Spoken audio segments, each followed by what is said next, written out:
Hello সবাইকে, সবাই কেমন আছো? সকাল সকাল আমার বর ছেলের রথ সাজাতে বসে গেছে, আর এইদিকে আমি বিনস, গাজর, পনির কাটতে চলে এসেছি। এখানে আমার সব কিছু কাটা কমপ্লিট হয়ে গেছে। আজকে রাইস আর পনির বানাবো। এখানে রাইসের জন্য আমি সব কিছু ভেজিটেবলগুলোকে ফ্রাই করে নিচ্ছি। এদিকে আমার পনিরটা কমপ্লিট হয়ে গেছে। তো এদিকে চান টান করে ভোগের সমস্ত রান্না করে আমি বসে গেছি পুজো করতে। তো এই ছিল আমার পুজো। খুব সামান্য সব কিছু আয়োজন করতে পেরেছি, কারণ বাচ্চা নিয়ে সম্ভব হয় না।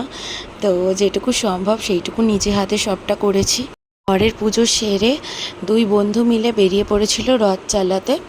এই যে সেই ছবি, ভিডিওগুলো নেওয়া হয়নি।